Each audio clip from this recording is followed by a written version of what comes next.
So my name is Sachin Shanbhag. All my degrees are in chemical engineering, so I'm trained as a chemical engineer. And when I came to FSU, I started in the chemical engineering department, and I had a side appointment in this department for scientific computing, which is upstairs. My research is in computational material science, but it's actually a tiny sliver of the big field of computational material science. I work with polymers, mostly just polymer dynamics. That's basically my bread and butter. So I did this 3 times. The first time I joined FSU in 2006. The first time I applied was in 2007. So this was essentially like a year in. I did it again in 2008, and then I did it again in 2009, and I got lucky the third time. Third try. Yeah. First time I wrote, I think I put together a crappy proposal, but I didn't think so at that time. The reason I think it was crappy, it was crappy on 2 fronts. Okay, so one was that it was not a rethinking of my research. I just put together something that just inertia. This is what I do, and these are the different places that I see this going, and I wrote something on that. So the content, I think, wasn't particularly great. And then unlike a lot of people, I hadn't written too many proposals before, and so the actual proposal didn't read particularly good. The second time around, I think it was improved on both fronts, but still not quite good. The third time, I think, at least the part about sort of putting together a decent proposal, I got that right. And then I had a few new ideas. I'd been here for about 3 years since that time, and I had spent enough time away from my sort of graduate advisor and my postdoctoral advisor to sort of have my own sort of spin on things, and so it sort of helped having that differentiation from what I did in the past.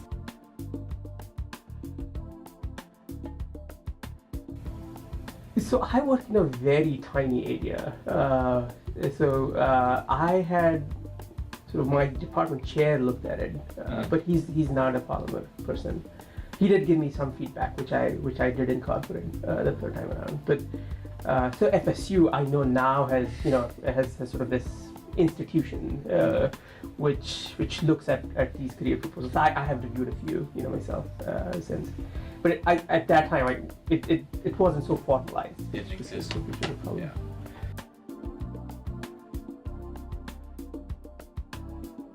I didn't before. I have subsequently, and I think it's part of the reason is the section of NSF that I applied to doesn't do panels. They're all it just does ad hoc. So I've served on other panels. So it's not the panel that I got my career from.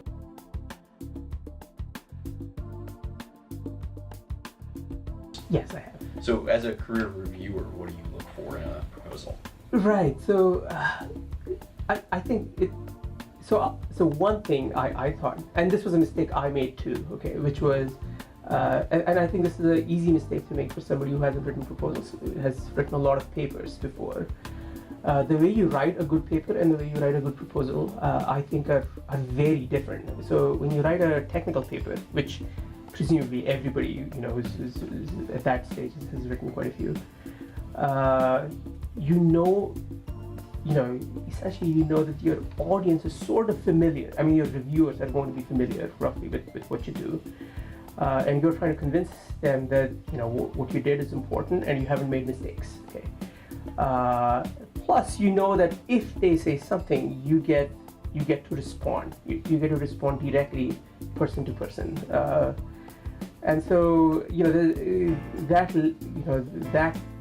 writing a good paper makes you think you should write a good proposal in the same spirit. So you think, okay, I have the people who are going to read it are going to know a lot of the sort of the underlying stuff, and that it's not really true, but you feel like you will get to respond to criticism, both of which are not true. So most proposals get reviewed by people that are sort of not squarely in the area, at least a little bit away from your principal domain. I mean, you may get one or two who are really in squarely within that area, but the bulk of the people reviewing a proposal are not going to be sort of uniquely qualified to judge the deep technical merits. So the way to appeal to them is to play good defense. Okay, is essentially, when you write it, assume that somebody who's reading it is not going to be squarely in, and give them different hooks so that they can connect it to whatever they may be familiar with.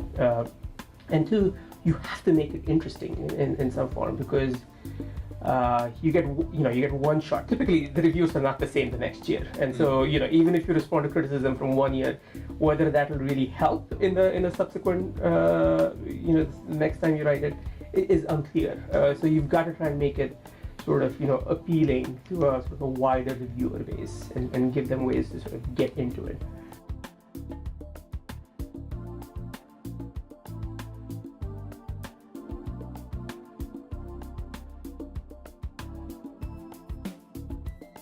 So I don't know the true answer to this. Okay, so I think even with a career proposal, there are lots of ways to skin a cat. Skin a cat. I mean, I think there are two proposals which, in fact, if you just look at all the career proposals from FSU and try to see, what is similar to them and what is different to them, I think you'll find as many differences. The diversity of them is going to be as much as the commonalities in them.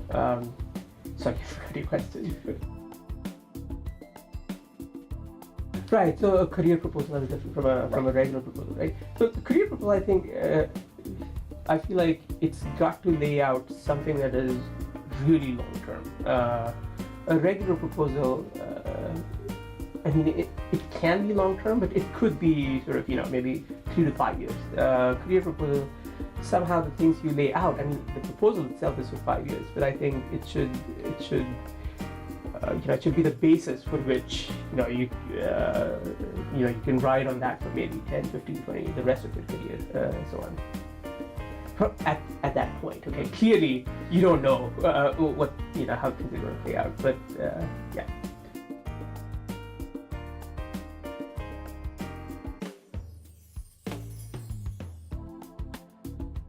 Right, so the directorate itself was easy. Okay, so DMR was what I applied to, but DMR has tons of sort of divisions within it, small subdivisions within it.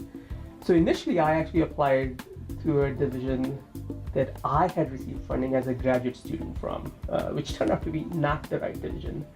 So the program manager for that subdivision called me and said, do you mind if I move you from polymer subdivision to this condensed matter materials theory division? And I didn't think too much of it. I said sure. It seems like if I said no, it wouldn't be it's not really asking for permission, right? So I said sure, and so I sort of stumbled into the actual directorate that I applied to.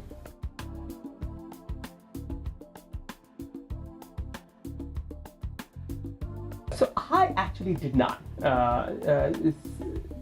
but the second, so I said I applied 3 times, right? So the second time my proposal got dinged, I had like a brief email exchange, like 2 or 3 email exchanges, and what came out of it was he let me review, proposals that year. So between my second and my third submission, I had reviewed quite a few, maybe 5 or 6 within that 12-month span.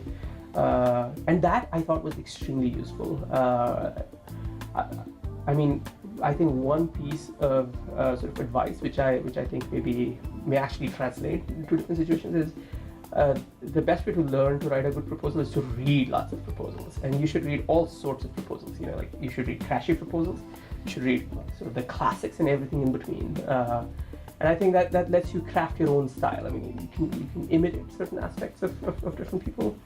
And you'll see that there's like I said, there are lots of ways to skin a cat, and you figure out as you especially as you read proposals that don't squarely fit into your experience, that there are some proposals that still draw you in, and what you want to do is sort of try and capture that in your own proposals as much as possible. I actually don't think I'm particularly good at grantsmanship. And I don't think, even if you read like 1 million proposals, you can become a master. But you can improve. I mean, that is certain. I mean, I think if you read enough of them and try to incorporate them, you will improve.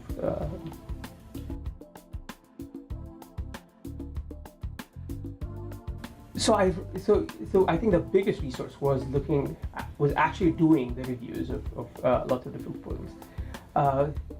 And for some of them, I also had, I could, I knew how other people also had reviewed that, and I think that was very helpful. So knowing what you see in something and what others see in that something else, and just knowing what, so essentially just that knowledge I think helps. So what do different people see in the same thing is very handy. I also looked at a lot of template career proposals. I didn't fashion my own after any one of them in particular, but it's just like to collect information, something seeps in, and essentially what you respond to is probably essentially what you've learned and what's percolated inside.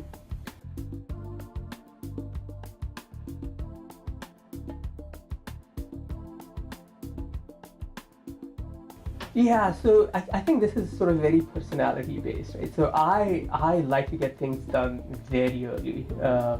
So in fact, my grandfather used to say that if you have 10 hours to sort of cut a tree, you should spend 9 sharpening your axe. So you got to get ready sort of long before. And so by the sort of third time I went, I basically knew the structure of my proposal, even sort of the headlines, what the big figures were going to be, about 6 months before I actually did the submission.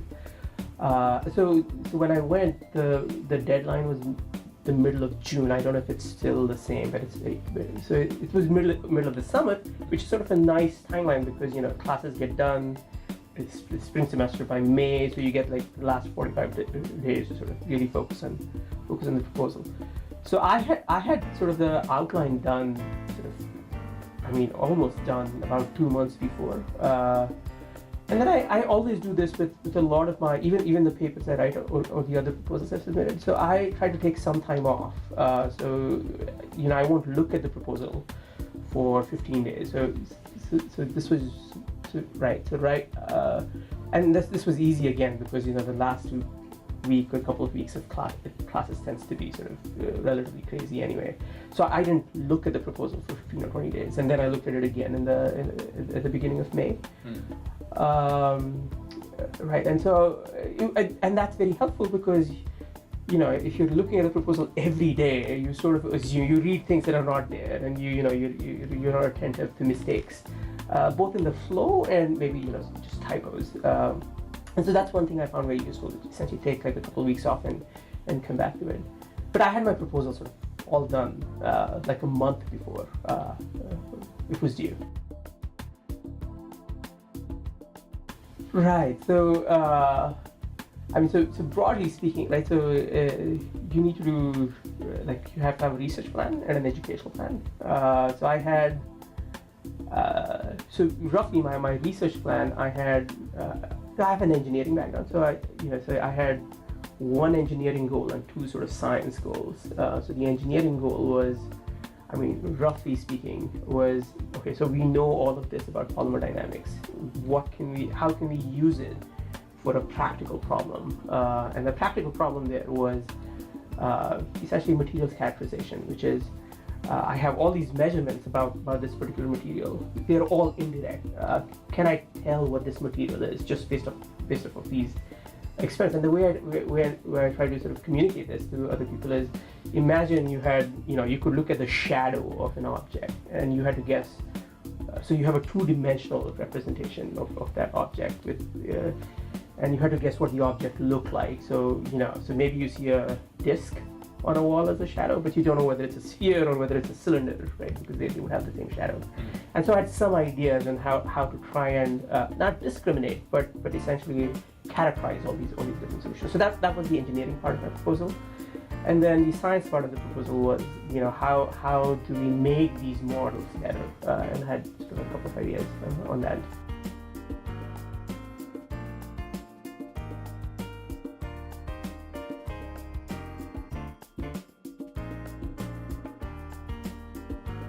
Right. So in my education plan, I had these two different components. So one of them was just exploring how to talk about the relationship between macroscopic and microscopic property using simulations as this intermediate sort of go between. And there are a lot. I mean, right. So the educational plan doesn't have to be exactly the research plan. Your educational plan doesn't have to, there doesn't have to be a one-to-one correspondence. It can be, you can use your research plan as a to funnel out and look at sort of broader class of problems in the education plan. And that's essentially what I try to do, which is say, and there are lots of other educational tools, existing educational tools, which would help sort of further that goal. And I just said, okay, I'm going to piggyback on these existing tools, and then this is where I'm going to contribute, and this is what I'm going to put up on the web, and this is how I'll measure whether I've been successful or not. And then the other educational goal was diversity related, and this was easy to do because at the time I wrote it, I had joint appointments in the College of Engineering and over here. And the classes I used to teach were more than 50% minority. Just it's not like I did anything to make it that way, but it was that way. But that that was an opportunity I thought to say that essentially whatever I do in the classroom directly sort of impacts sort of or addresses this diversity issue. And I played that many times.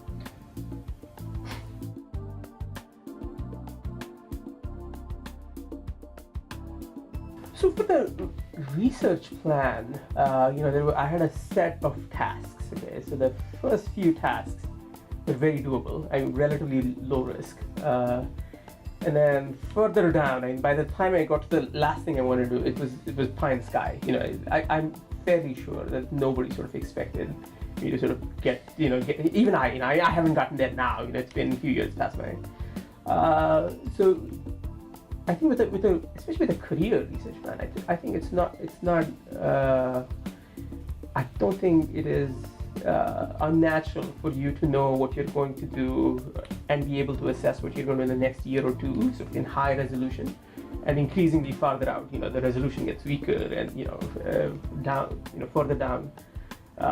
There's really no end point. Like I wouldn't know. Okay, if I got here and I ticked all of this, I'd be done, because then I'd be done with my career, right? In a certain sense. And I don't know. I don't know where that is. For the educational plan, I did have specific metrics. So so things like for the diversity part, I said I would. I had some specific metrics about, I try to recruit these many undergrad minority students and these many grad students, and try to be on these many committees, and I would assess my success based on whether I was doing that. And for the stuff I was putting out, I've since come to learn it's not easy to make this fly anymore. But what I said with the stuff I was going to put out on the web was I just keep track of that using relatively simple sort of web monitoring tools.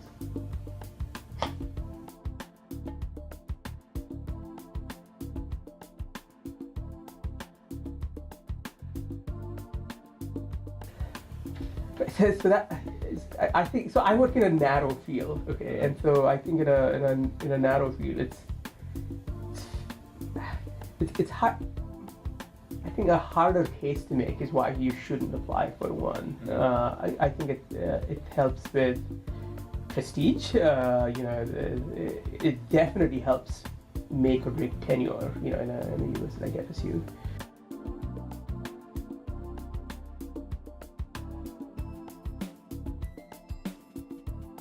Right. So one is it helps you recruit students. I think that has been helpful. I'm sure it when I went through tenure, I'm sure that must have been a sort of a positive.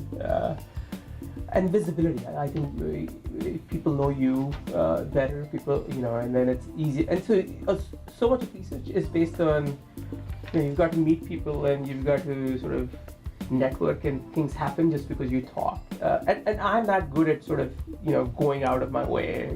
I wish I would, but I'm not good at sort of networking. So this sort of helps. It helps other people who are good sort of come to you, and then sort of take it from there.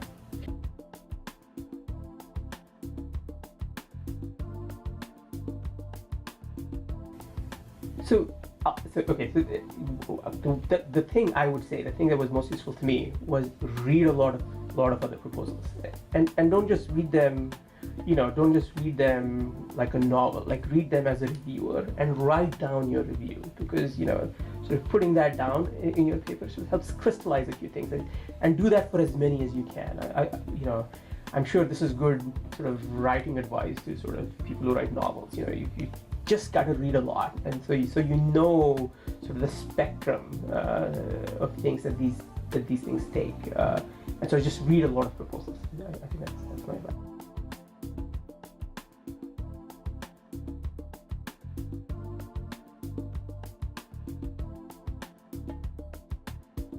Right. So I'll tell you one specific thing. Okay.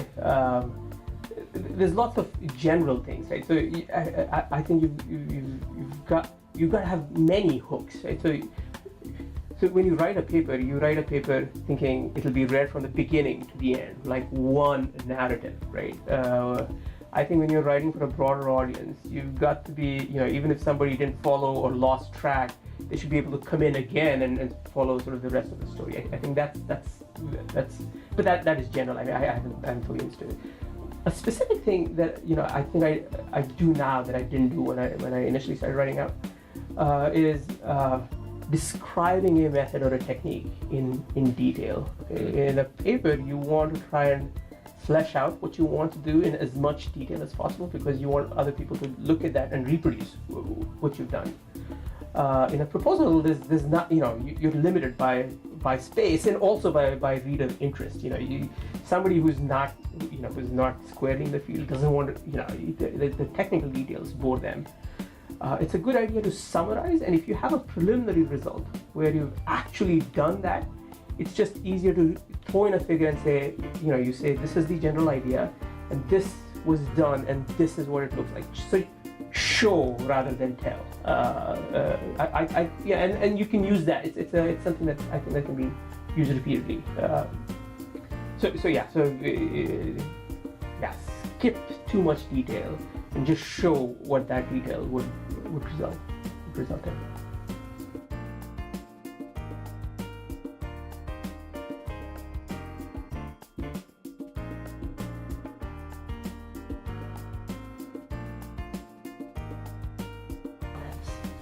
It was the latter.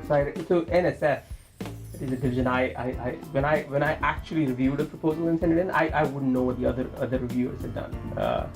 So sometimes, especially on panels, you get to know if you're on a panel, yes, I mean you'll clearly know what the other reviewers said. And that's one good place. Although I hadn't done panels before my if you're in a division which lets you be on panels, I think that's over there, you can look at what the other reviewers have said, not just their rating, but what they're seeing, what they see as drawbacks, and so that's one place where you could get that experience.